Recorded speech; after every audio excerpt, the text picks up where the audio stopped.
Hello everybody, welcome back to my channel. Today we're going to make a block called Calico Puzzle, and I've chosen, again with the Harry Potter theme, I'm trying to make this for a Christmas present, so you'll see a lot of those probably from now until then. But in this, actually, it may be a mistake doing all these dark colors, but I'm going to do it anyway because I think it'll work. So I need 4 of fabric A. You're going to have 4 5-inch blocks. We're going to lay that to the side. We're done with it for now. Fabric B, you need 2 5.5-inch blocks. And fabric C, you also need 2 5.5-inch blocks and 1 5-inch block. And we're going to lay that one to the side also. So these we're going to lay together, and we are going to make half square triangles. Just like always. My only problem here is, not really a problem, my only new issue is they're dark colors. Sorry, I got far away there. So I've got a pink one. I have never tried this. We're going to see how it works. I really don't know if it'll work. So I'm going to draw just the one line. And this is a friction pin also. Yeah, it's not going to, well, you can't see it, but I'll see it enough to sew. I have the white somewhere. The white, what do you call them? Fabric pens, I guess. I don't know, quilting for making garments. I don't know what you call them. The white pens, I have them. I don't know if you can see that. I can see it enough to sew, so it'll be fine. So I'm going to draw this line down through here too. And then I'm going to sew a 1/4 inch on either side of it. Make it a little bit thicker. It'll be enough for me to see. So I'm going to sew down either side of that 1/4 inch, and then I'll be back to let you follow me on the next step. All right, I'm back. I have done, we're just going to show you one. And so you're going to take your, you can see my stitch line a lot easier because I use colored thread. But we're just going to cut this apart right there on the line I drew. Then we're going to iron it open.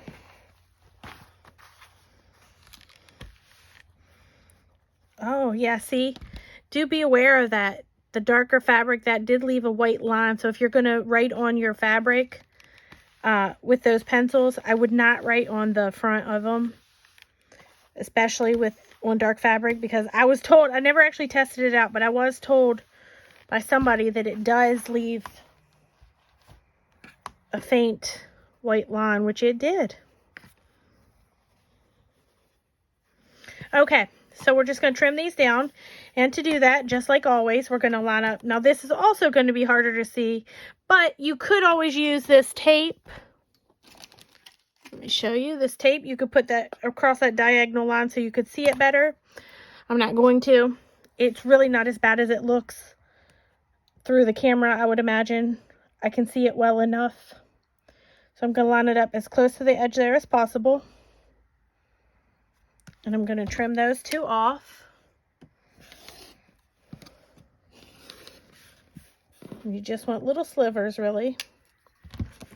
Then you'll flip it around. And now this one will be a lot easier because on this one, you will line up the 5-inch line on either side, and it will line that right up for you.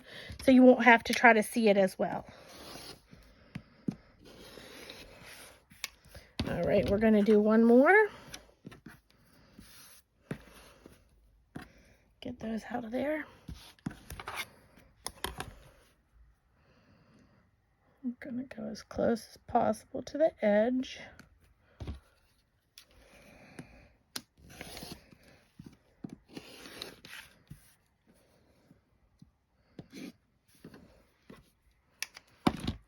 Spin it around. I'm not sure. I drew on it somewhere along the line, but whatever. All right, line up your 2 5s, and then that should line up your diagonal, which it does. Hold it down tight. Ooh. All right, now I went ahead and did the other two. So I have 4 of these now. And we're going to lay them out. Let's see. This is our middle. I chose that one. So now I just need to take a look at my pattern here. Your middle is going to be there. And then these are going to go around like in kind of like a windmill pattern. There it is. So they're all going to go pointing to the opposite way. I don't know if that makes sense to you, but you know, that's the way they go.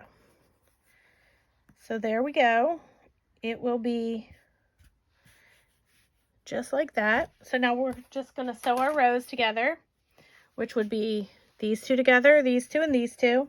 So I'm going to go ahead and do that, and then I'll be right back to show you the next step.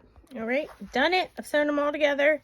Now I did go ahead and iron them as I was doing it. However, I want you to know I ironed everything towards this blue because it was a solid piece, so it would go smoother. So now we're going to check again. This one's going this way, and it's going to go around like a windmill. Let me check. See, I had that wrong. So it's going to go around like a windmill. This one, then this one. I had that one wrong too. Then this one, and then up. So it's like a circle. I mean, I guess they're both like a circle if you follow it. But anyways. So now we're just going to go iron. So we're going to pin our rows together to sew them up.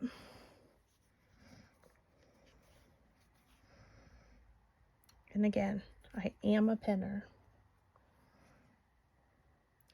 I encourage beginners to always pin.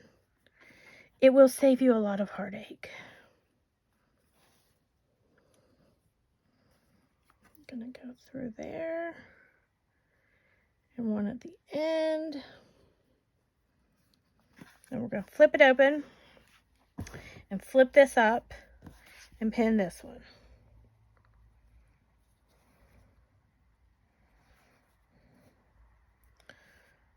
Oh, my other son's blanket is really frayy. I'm really afraid that once I finish it and wash it, it's going to fray apart a lot. But it's a risk I have to take, I guess.